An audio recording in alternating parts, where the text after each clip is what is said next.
Good morning from our global headquarters in New York. I'm Danny Berger. Welcome to Bloomberg Brief. Let's set your agenda. Marking 100 days, President Trump greets the milestone by touting tariffs and slamming the Fed chair. I have a Fed person who's not really doing a good job, but I won't say that. You're not supposed to criticize the Fed. You're supposed to let him do his own thing. But I know much more than he does about interest rates, believe me. Looking for clearer signals. More economic data on deck today as company after company scraps its guidance. And it's the moment of truth for tech. AI darling Supermicro tumbles. Meta and Microsoft report after the market close. It is now 6 consecutive gains for the S&P 500, the best 6-day run since March of 2022. Do we end that today? In part, it's because of Supermicro earnings that disappointed once. The AI darling of this market leads the NASDAQ 100 lower by about 1/3%. S&P down 0.2%. Bonds also have advanced for the past 6 days. There's more negative data out yesterday, this time from the Conference Board. We priced in more cuts, nearly 100 basis points of cuts so far this year. Twos fell to the lowest since October. We move higher, though, this morning on the front end of the curve, 1 basis point. Little change for the rest of duration. 10-year yields just above 416. Let's look at some stocks to watch. With that, this morning is Bloomberg's Valerie Teitel. Good morning, Valerie. Good morning, Danny. Let's stay in the tech space and focus on Snap. They reported earnings after the bell late last night. The stock plummeting in the pre-market, down some 14%. This is as they claimed that some of their advertisers were pulling back on ad spend amidst all the tariff uncertainty, not boding well for what we could possibly hear from Meta as they report after the bell later tonight. Let's switch on and keep in the tech space, but talk about Supermicro, as you mentioned, plummeting in the pre-market, down some 15%. Similar story here, Danny. They are seeing that some of their customers are delaying purchases. Remember, Supermicro is very much involved in the AI space. They provide hardware for AI. Those shares falling 16% in pre-market. Lastly, let's hit on the consumer with Starbucks. Those shares also heading lower in the pre-market, down 6.6%. They had a miss on their sales numbers, Danny, and it just amps up the pressure for the new CEO's turnaround plan. Valerie, thank you so much. Really in the thick of earnings season. Bloomberg's Valerie Teitel. Now, in this hour, we're going to be speaking with Kim Crawford of JPMorgan Asset Management, Marvin Lowe of State Street. 2 conversations you don't want to miss.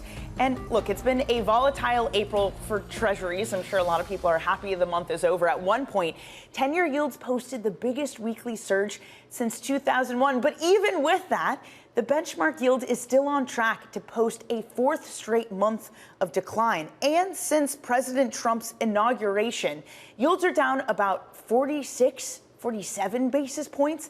That is the biggest decline during a first 100 days of a presidency since 1993. I'm pleased to say that joining us now is Kim Crawford, Global Rates Portfolio Manager at JPMorgan Asset Management. Kim, thanks so much for joining us. And what a crazy April it's been. For all the fears of inflation that yields would go higher, for all the fears that there'd be a buyer strike, here we are, another month of declines. How much more room do yields have to move lower at this point? Yeah, I mean, it's been an incredible volatile start. I think the main question comes down to whether recession is your base case or not. But even if recession isn't your base case and it is subtrend growth, which is ours, because we do expect some walk back and further walk back of tariffs, particularly with China, it's still an attractive environment to have government bonds in your portfolio, right?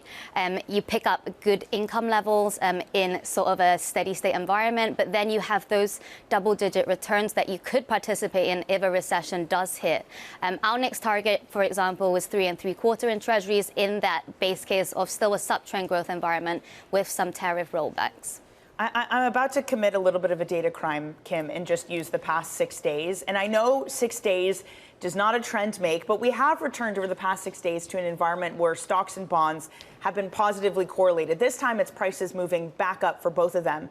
I know you've been working a lot on the correlation between the two, and it seemed to have normalized this year. If you look at the past week, do you get a little bit jittery that perhaps that positive correlation is coming back and there might be something ominous to read into it? No, we think government bonds are going to be that ballast in the portfolio. We're not so worried about that correlation breaking down again like we saw a few weeks ago. And I think that's because it's a pretty different environment from back then. We saw a sharp, quick deleveraging that triggered that rise in term premium, especially in the back end of the Treasury curve. But those levered positions are now a lot cleaner. I think the administration, importantly, has also showed us that they do have a degree of sensitivity to the moves in the bond market. And they've also had a more conciliatory tone now on tariffs and, to an extent as well, Fed independence. So I think perhaps we are past peak uncertainty. It's still going to stay high, but we are pretty confident that that correlation is going to be steady now. The FT's Rob Armstrong, maybe controversially, has called it the taco trade. That is, Trump always chickens out. I don't know how I feel about that one, but it's certainly out there. I mean, is that the assumption, Kim, that we won't get a rational policy from this administration? That in terms of things like the Fed chair, speak over that. Of course, Trump criticized him again yesterday. But in tariffs, that Trump will always, again, as they say, chicken out. I think you are going to see that back and forth. The reason why we think there is going to be a rollback is because it's just too big of a hit to U.S. growth if they aren't rolled back. So say we go back to 10% universal tariffs, a steady state in China of something more like what the pre-election pledges were. That's still a 15% rise in the effective tariff rate in the U.S. That's about a 1.5% direct hit to U.S. growth, so not even considering the indirect channels, and a 1.5% rise in inflation. So that's what's going to keep the U.S. economy skirting a recession, so still treading water in a weak growth environment, but something that is still slightly positive. And we think that's what the administration would probably prefer. So weak growth, not a recession. Has the bond market gone too far then, Kim, in pricing in the amount of cuts we're going to get? It's something around 100 basis points worth of cuts priced in to Fed funds at the moment. Is that too much for 2025? I think, firstly, where we actually prefer being on the curve is more in the belly. So being more agnostic to the exact speed that the Fed is going to have to cut rates with. But we do think the market is still pricing them to only cut to above their own estimate of neutral, and that could come down over time. But I think we are going to have to see a Fed that is more reactive rather than proactive in starting to cut rates. So that could come later than the market is expecting. There's a lot of reasons for them to do that. The near-term impacts of tariffs is going to be inflationary. You are going to need to keep those inflation expectations anchored. That's really crucial. And there's still heightened policy uncertainty from the administration. So I think the Fed will be slow to start, but they have their finger on the button. They're in a good place to wait and see and just get more clarity. For a lot of investors, that wait and see has meant cash, Kim. And I'm sure you're feeling this from some of your clients, too. Mark Mobius was on Bloomberg TV overnight, basically saying that 95% of his portfolio is in cash. How much pushback are you getting at the moment to stay invested and not to flee to the safest corners of this market? And we keep telling clients it's a great time to be invested. It's more you've got decent amount of Fed cuts priced, right? But you're still owning all that upside if you do get a recession hit, and there's a lot of uncertainty in the market. You're still clipping good levels of yields. If things stay as they are and we don't go into a recession, we still think there's about 50 basis points lower in Treasury yields that you can go even in a subtrend growth environment. So I think you do have to stay invested. For example, if you look back all the way to the start of this year, if you had stayed in that balanced portfolio, core bonds would still have provided you the diversification benefit that you were after. It's still been that ballast. And I think heightened uncertainty, it's a great time for active management. It's not a time to just be sitting in cash. Yeah. And again, the fact that bond prices have gained, I think a lot of people would even be surprised looking at just how much after the volatility of April. Kim, it is always great to have you on. Please don't be a stranger. Come join us again soon. Kim Crawford of JPMorgan Asset Management. All right, let's get you some other top stories that are trending on the terminal this morning. China's factory activity slipped into its worst contraction in a year and a half. The official purchasing managers index fell more than expected to 49 from 50.5 in March. The slump shows that the early damage from U.S. tariffs and has prompted for some economists to call for a quick policy boost. Meanwhile, UBS delivered a beat after its markets unit posted record performance during the volatile beginning to the year, much like U.S. banks. The bank did warn, though, that trade policy concerns could dampen business investment and deal-making. CEO Sergio Armati told Bloomberg that the uncertainty surrounding tariffs has a cost. And as I mentioned, veteran emerging market investor Mark Mobius is keeping most of his holdings in cash. He told Bloomberg that he's waiting out the trade uncertainty caused by President Trump's tariff policies. At this stage, cash is king. So 95% of my money in the funds are in cash. I think right now we've got to keep cash and be ready to move when the time is right.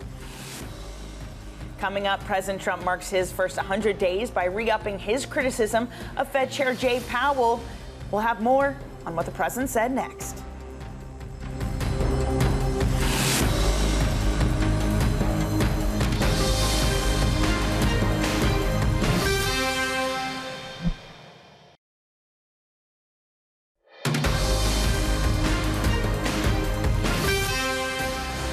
And inflation is basically down.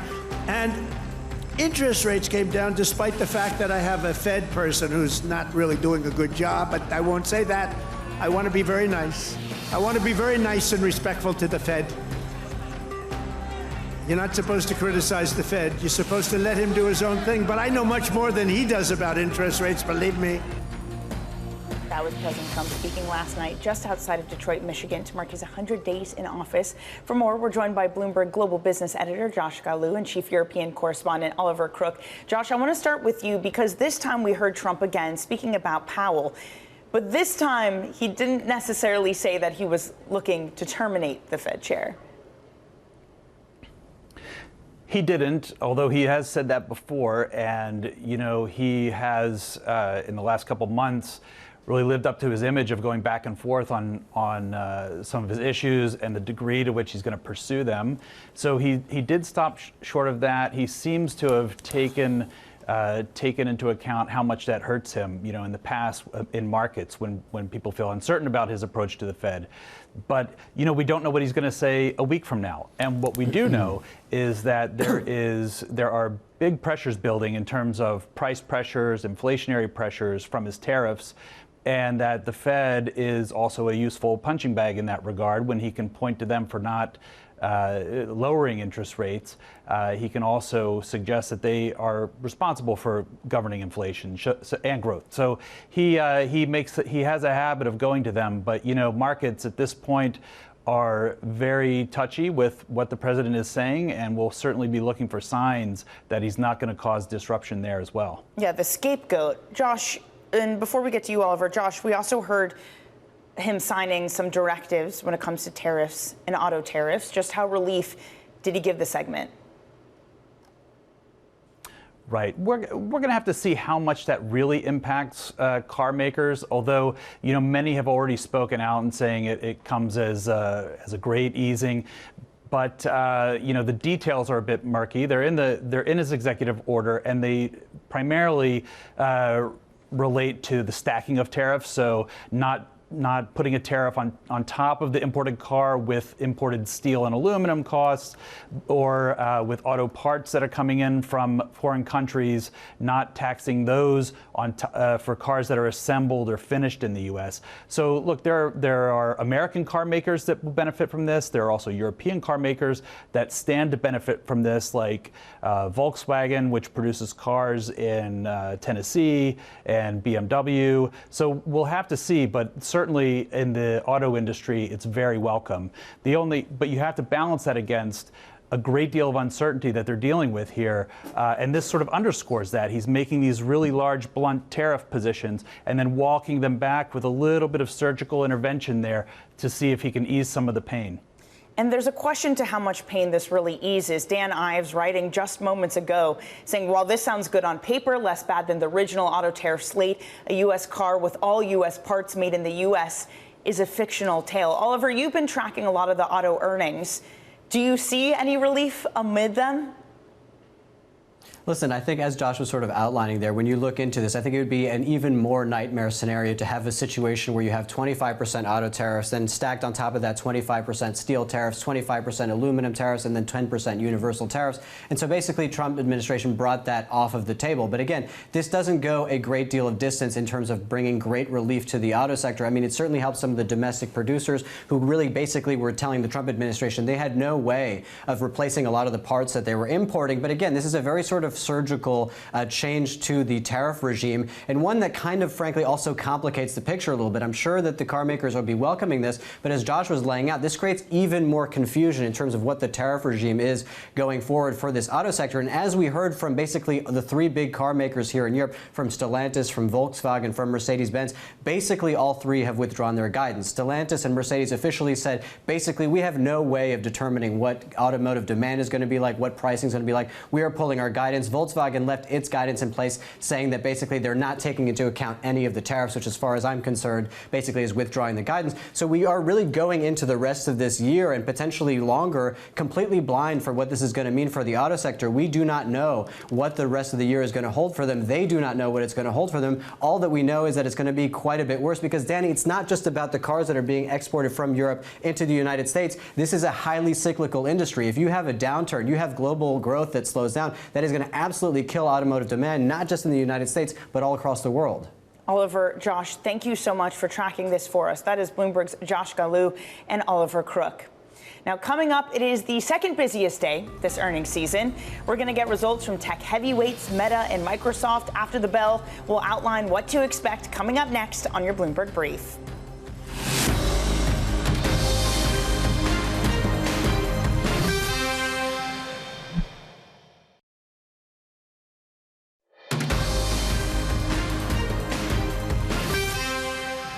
Let's take a look at the front pages, what's making headlines around the world. First up, the Financial Times leads with this, that President Trump's top economic advisor, Stephen Murin, struggled to reassure leading bond investors. He had a meeting on Friday with top hedge funds, and two people described Murin's comments around tariffs and markets as incoherent or incomplete. The roughly 15 attendees included representatives from Citadel, PGIM, and BlackRock. Next up on the Bloomberg, Harvard released reports on anti-Semitism and anti-Muslim bias after the 2023 Hamas attacks against Israel.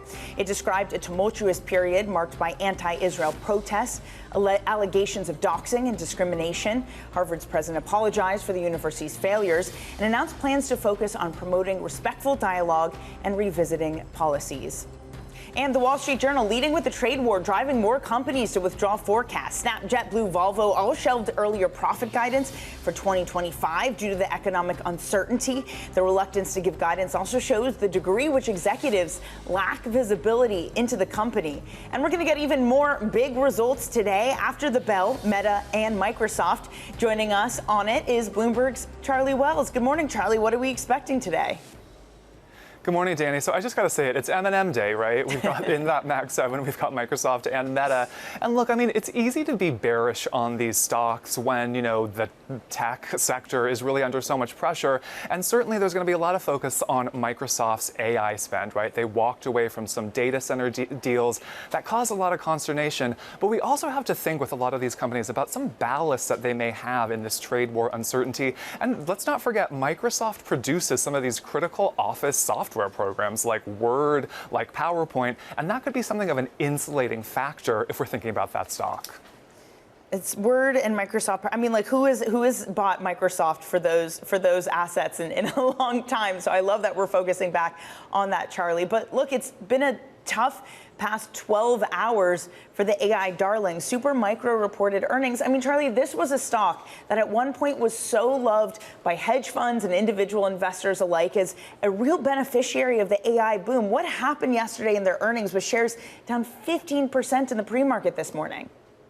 So look, they gave some very negative preliminary data saying that customers were delaying orders. And this is significant, as you said, because this had been such a beneficiary of that AI boom in the kind of 2023, 2024 period when it seemed like all anybody could talk about was AI. And I think one of the concerns and why there may be so much consternation about this company is the question, does this reflect an even broader slowdown? Could this be an indicator? Could this be sort of the canary in the server room that there's even more kind of air to come out of the tire of this AI excitement? And it's notable. There's been some interesting research put out of JPMorgan just recently saying that the magnitude of this decline is just not indicative of a much broader trend. But that remains to be seen. Charlie, thank you so much. Bloomberg's Charlie Wells there. So you have some potential bellwethers or not on the AI trade. Also, just on advertising, Snap having really bad results too, warning about headwinds that would hurt ad sales.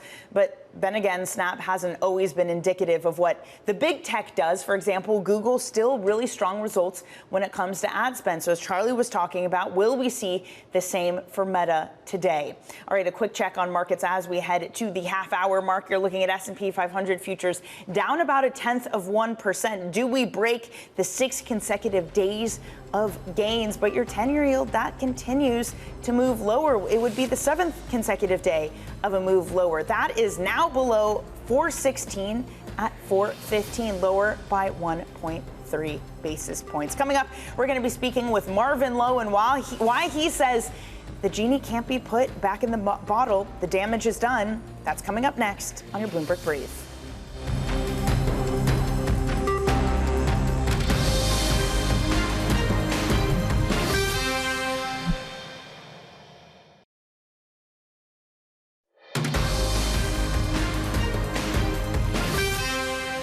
From our global headquarters in New York, welcome to Bloomberg Brief. I'm Danny Berger. Let's set your agenda. Marking 100 days, President Trump greets the milestone by touting tariffs and slamming the Fed chair. I have a Fed person who's not really doing a good job, but I won't say that. You're not supposed to criticize the Fed. You're supposed to let him do his own thing. But I know much more than he does about interest rates, believe me. Looking for clearer signals, more economic data on deck today as company after company scraps its guidance. And the moment of truth for tech, AI darlings Supermicro tumbles, Meta and Microsoft report after the market close. It was 6 consecutive gains for the S&P 500. Do we end that this morning? We're off of the lows of the pre-market session. We're a little change for the S&P, lower for the NASDAQ. Might have something to do with the bottom of your screen there. Supermicro Computer tumbling 15% after their earnings. Russell 2000 attempts to put in gains. The bond market, though, that also has posted 6 consecutive days of gains, at least for longer out on the curve. We try to do that again, lower by 1.5 and 2.5 basis points for your 10 and 30-year yields, respectively. Your 2-year yields little changed, just around the lowest level since October, as we priced in more Fed cuts after more negative survey conference board data this time. Data yesterday. Let's look at some stocks to watch this morning. Here with what's moving is Bloomberg's Valerie Teitel. Good morning, Val. Danny, good morning. Let's start with these companies that have scrapped guidance this morning, and we start in the European auto space. Both Mercedes and Stellantis scrapped their guidance on the tariff chaos hitting the auto industry. There has been a share price reaction. We're a bit all over the place. There's been just so much news recently around auto tariffs. You have Mercedes on the downside, Stellantis on the upside. Let's move on to some companies who are reporting before the bell. The first one, Caterpillar. This will be one to watch. Are customers pulling back on big equipment purchases? We'll be looking at this report for any guidance on pricing, on inventory, and on their orders. Lastly, Humana is also reporting before the bell. This is another healthcare company. Focus for Humana will be on cost. This comes after its competitor United posted a surprising jump in their healthcare costs earlier this month. So these are the stocks to watch at the open. Valerie, thank you so much. 3 names there to keep an eye on, or 4, I should say. Bloomberg's Valerie Teitel. Now, with markets continuing their volatility, Marvin Lowe, senior global macro strategist at State Street, writes, the market may want to put the genie back in the bottle, but there is lasting damage from the actions of the administration. And while we have a temporary breather to believe that things will just return to pre-inauguration / pre-liberation is overly optimistic. I'm pleased to say that Marvin joins us now. Marvin, so fantastic to see you. And yeah, relief we've had. We're now down less than 10% away from the highs. We're down less than 2% since Liberation Day. Bonds have seen a massive rally. How much of that are you pushing back against? Yeah, you know what? Coming up with the valuation number, which ultimately is the job of us analysts, is incredibly hard right now. You know, I think what we're hearing from companies is what we kind of investors in the market have been doing over the last couple of months. And just the magnitude of the bounce back with really the degree of uncertainty. Remember, we've got pauses. That's the best that we're really looking at. And we're still wondering if there's a bigger grand plan that's behind a lot of the administration's approach to trade and tariffs. With all of that uncertainty, to have the degree of optimism that has come back in the market, if you will, just seems a little bit overdone in my mind. There is this belief, though, that we will always get some sort of relief for Trump, that he will continue to walk things back, that he will get pressure from markets, and perhaps that's some reason for optimism that illogical policy won't prevail. Marvin, why do you not think that that's the case? Well, yeah, I mean, to a certain degree, that's an investable theme, if you will. It's certainly a tradable theme. Whether or not we can take that and make a longer term investment thesis out of it, I would probably say that you can't. In terms of like the damage being done, however, that damage is being done at the corporate level. We're hearing that during this earnings season, even though companies are beating in the first quarter, we're hearing just how uncertain that environment is. That affects spending. And ultimately that has a trickle down effect to, every part of the investment profile. When you add to that the fact that we've got the soft data around consumers, around company expectations that are hitting lows that we haven't seen since the GFC, but we're trading effectively against that type of guidance and those types of numbers, really does feel like it is a bear trap that potentially could be opened with that type of thinking. Marvin, I think one of the more interesting things is companies who have pulled their outlook saying that we're going to update you once we have more certainty. But we've heard from Scott Besson earlier this week talking about trade policy as strategic uncertainty. The FT reporting that Stephen Murin, Trump's top economic advisor, met with various hedge fund and bond market participants who said that they left more confused than when they entered the meeting, talking about his policy statements as incoherent. Marvin, is this going to be 4 years of uncertainty if that's part of the feature of this administration? And what does it mean for those companies who've told markets that at some point when they have more certainty that they'll give us updates?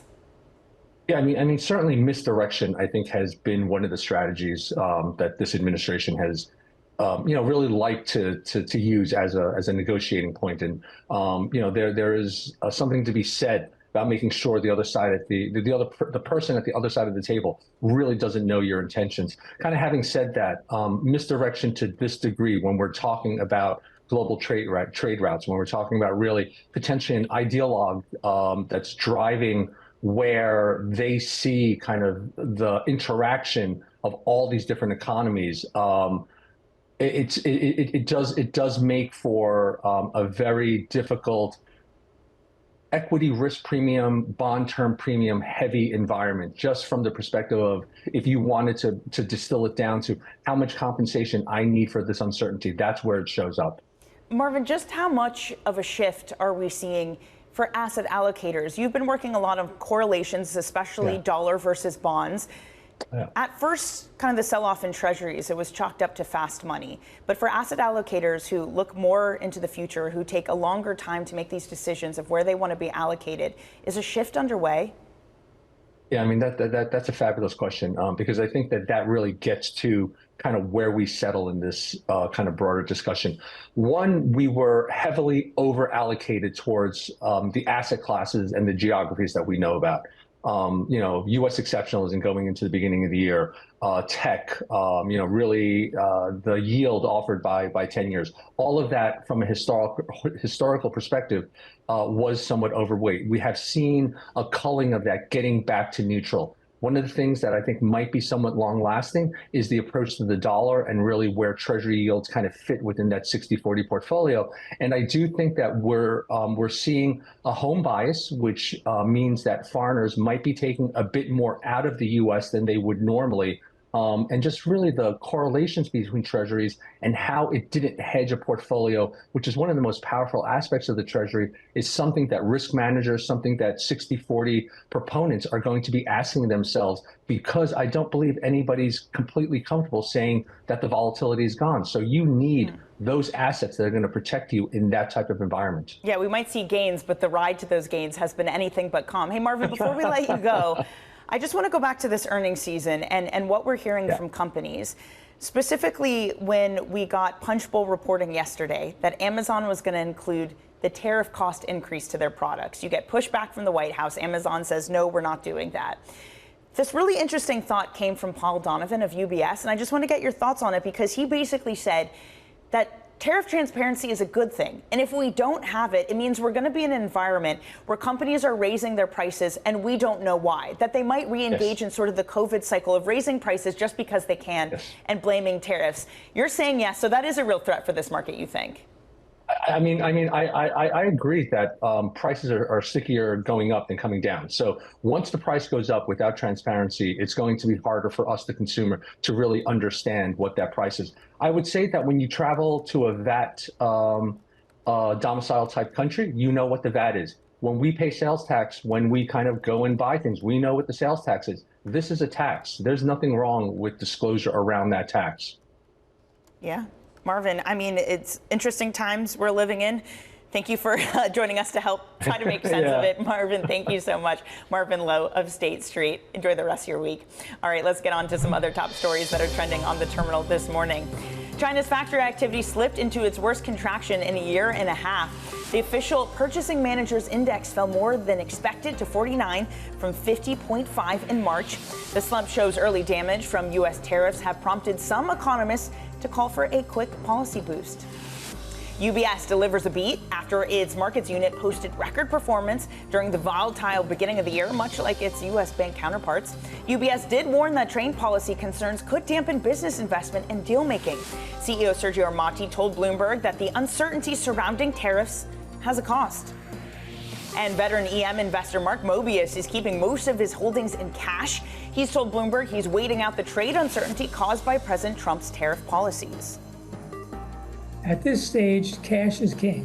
So 95% of my money in the funds are in cash. I think right now we've got to keep cash and be ready to move when the time is right.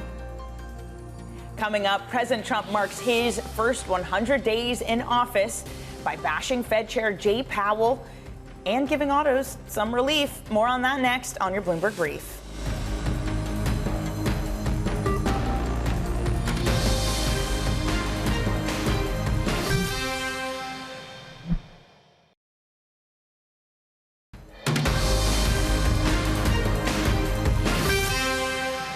And inflation is basically down, and interest rates came down despite the fact that I have a Fed person who's not really doing a good job, but I won't say that. I want to be very nice. I want to be very nice and respectful to the Fed. You're not supposed to criticize the Fed. You're supposed to let him do his own thing, but I know much more than he does about interest rates, believe me. Renewed criticism for Fed Chair Jerome Powell from the president as he marks his first 100 days in office. He spoke at a rally outside of Detroit, Michigan last night. For more, we are joined by Bloomberg senior editor Michael Shepard in Washington. So, Shep, we have heard these criticisms very often from Trump, but this time it is not one in which he is talking about trying to get rid of the Fed chair before his term ends. So what sort of flavor did we get from the president? Well, the flavor really comes in the context of the moment. He's marking his 100th day in office to a friendly crowd there in Michigan, which is a state that he won, a battleground state. And what he is trying to do is, at the same time as he's criticizing Fed Chair Jay Powell, he's also trying to defend his tariff program and economic policy more broadly. And in a way, by attacking the Fed chief, he is trying to insulate himself against any criticism that his tariff program might be inflicting some economic harm at home, either in the form of higher inflation and higher prices, or in terms of slowing demand and perhaps even a recession, as some economists have warned increasingly could happen as a result of this program, with supply chains being roiled and everything else. And in a way, Danny, this is a sign of how much political pressure is building on Trump over the tariff program since he's taken office. We've seen confidence in his handling of the economy falling. When you look at consumer polls, we saw consumer confidence at a 5-year low yesterday, and a report that came out. And we've also seen political polling from CNN and others indicate that people's views and favorability of the president, especially when it comes to the economy, have fallen since he took office. Polls which Trump has mostly, for the most part, brushed off. But still, he did this in Detroit, Michigan, the heartland of the American auto industry. Mike, I'm sure that was no mistake that that's where President Trump chose to mark his 100 days. No, that's absolutely right. And he views this, as the heart of his support in a way. You know, that part of the manufacturing sector, manufacturing region of the country that he would like to revive through his programs. And there in that region, there is widespread support for using tariffs to try to bring jobs back here to the U.S. and bring manufacturing back here to the U.S. And yet, as we've seen, and as you were discussing with Marvin Lowe earlier, there was so much uncertainty around the direction of those programs and whether companies and sectors are going to get a reprieve. And that makes it hard to plan and do that kind of investment. And also, especially with autos, the supply lines are so intricate and they're cross-border and they've been developed over the years. And the tariffs really risk roiling those supply lines and making it harder to get goods here in time to ensure that the plants stay open and keep running. And then there is, of course, the consumer demand factor. If auto prices go up significantly, you see the risk of people deciding not to go to the lot and buy that car. And this is why the president also chose yesterday to give car makers a little bit of a break, one that they have been lobbying aggressively for on some of the tariffs. We're no longer going to see steel and aluminum tariffs stacked on top of the car tariffs that he had already signed and that took effect earlier this month. We are also going to see a little bit of a break on tariffs on imported parts for cars that are assembled here in the U.S., Danny. Shep, thank you so much, as always, for joining us this morning. Bloomberg's Mike Shepard. Now, Mike was just talking about the tariff relief when it comes to automakers, but even so, the regime has prompted another round of guidance being pulled. We've heard a lot from the European automakers this morning. Volkswagen, Stellantis, Mercedes-Benz all reported earnings today. Bloomberg's chief European correspondent, Oliver Crook, has been looking over the numbers in Berlin. Oliver, Shep was just talking about some of the relief that Trump has been signing into action yesterday for automakers. Just how much of a relief has it been? What have we heard from these European companies? I mean, listen, Danny, what we've heard from the European companies, what's sort of interesting is that this is the first quarter numbers that we got from Alva, and we were expecting bad news. The question wasn't whether it was going to be bad news, but basically how bad it is. And it was a really challenging quarter. And we should say, Danny, this is before we get into any of the actual tariffs going into effect. So this is into anticipation of that. So we don't even know really what the effect is going to be going forward. And we particularly don't know because all of these car companies have basically pulled their guidance for the rest of the year. But I'll just give you some highlights from what we got from some of these guys. I mean, Volkswagen, they did manage to increase revenue a little bit, but you look at their North American sales in the first quarter, down 2%. You look at their sales in China, down 6%. You look at their operating profit, Danny, down 40% almost from a year ago. We see margin erosion across the board, whether it's Volkswagen or Mercedes-Benz. Mercedes-Benz is now a luxury car maker that's putting out similar margin figures to basically a normal volume car brand in ordinary times. And this is the picture going forward. What is interesting is you have both Stellantis and Mercedes-Benz explicitly pulling their guidance because they have no way of calculating basically what the impact on tariffs is going to be for the rest of the year, what it's going to do to demand for cars more broadly, what it's going to do in order actually for their own pricing. And Volkswagen said that they're leaving their guidance unchanged, but they're not taking into account tariffs. So that basically also is a withdrawal of their guidance. And Danny, we should just say this is not just painful for these European car makers because they're exporting cars into the United States and that tariff hurts them. This is also crushing demand across the globe. When you are fear of a recession, are you going to go out and buy a new car? Probably not. And that is what these car makers are contending with. On the one hand, a trade war that hampers their access to the U.S. market, and on the other hand, basically demand destruction across the globe, and they have no way of quantifying what that looks like going into the year. We're really flying blind looking at the auto sector for the next 12 months. Yeah, I mean, it reflects some other company earnings, fearful of what demand looks like going forward. Oliver, for these companies, what does the task look like if they want to set up manufacturing in the U.S.? How mammoth is it, and how likely are they to do so when their current earnings are so much under pressure? Yeah, so this is the point that some of these automakers have been making throughout this sort of the last few months. For example, BMW, if you listen to BMW, they say that if you actually look at the value of cars that are exported, created in the United States, and actually exported out of the United States, they claim that they are the biggest exporter of U.S. cars in the world because BMW has plants in the United States, so does Volkswagen, so does Mercedes-Benz, but they have developed a full infrastructure that is dependent on this multilateral order that is crumbling before their eyes. Oliver, thank you so much. Bloomberg's Oliver Crook in Berlin.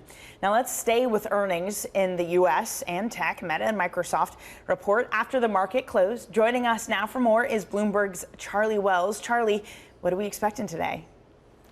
It's going to be a big day for these two companies, and I think the big question for Microsoft is, how does that capital expenditure on the AI front hold up? What does it look like? There have been renewed questions about whether these American companies are spending too much. It feels like it was about 3 decades ago that everyone was talking about DeepSeek, but before a lot of this trade uncertainty filtered into the market, it was this concern about AI spend, about whether cheap Chinese rivals could outcompete a lot of these American firms who'd been spending a lot on capital expenditure.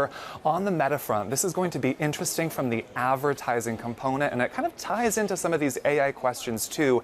Analysts are trying to figure out, can Meta start to use AI in a way that will make its ad business even better? And what is that ad figure going to look like? We saw some disappointing numbers out of Snap, so a lot of questions there for Meta. Or maybe they'll look more like Google, which surprised the upside with ad revenue. So much difference per business. And sort of following on that theme is Supermicro. At one point considered an AI darling, having really poor earnings. Charlie, what do those earnings look like? And does it say anything about AI results to come? Danny, they gave very disappointing earnings preview yesterday, which was much worse than expected and much worse than some numbers that they'd put out even as recently as February.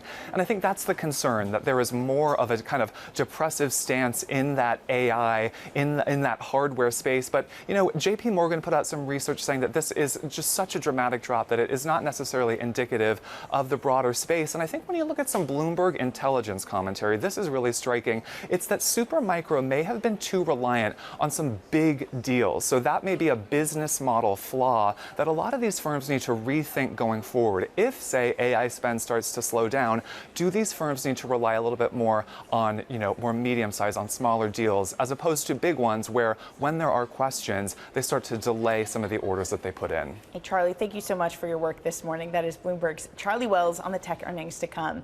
Now, coming up, we're going to set you up for your trading day. Not just the tech earnings, but some big data set pieces on deck. That's coming up.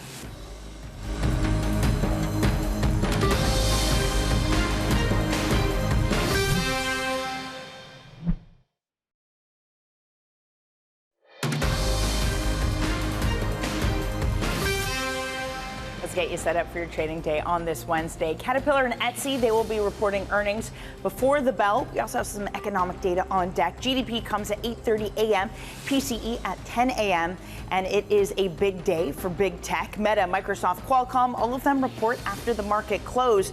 We had some earnings after the bell yesterday, though. Supermicro tumbling in the pre-market, more than 15.5. Its prelim results fell short of estimates, demand concerns. Snap also falling. They did not give a sales forecast for the current period. Shares there down 13.5, warning about ad spend and the pullback of it. Starbucks also falling. That is down 7% after results showed a slow recovery, and that spurred a downgrade from Goldman Sachs. All right, we are 6 consecutive days of gains for both equity markets and bond markets. At least for the longer end of the curve, we attempt to keep that going for a 7th straight day. GDP data, that's on deck. That's it for Bloomberg Brief. Surveillance will take things from here. This is Bloomberg.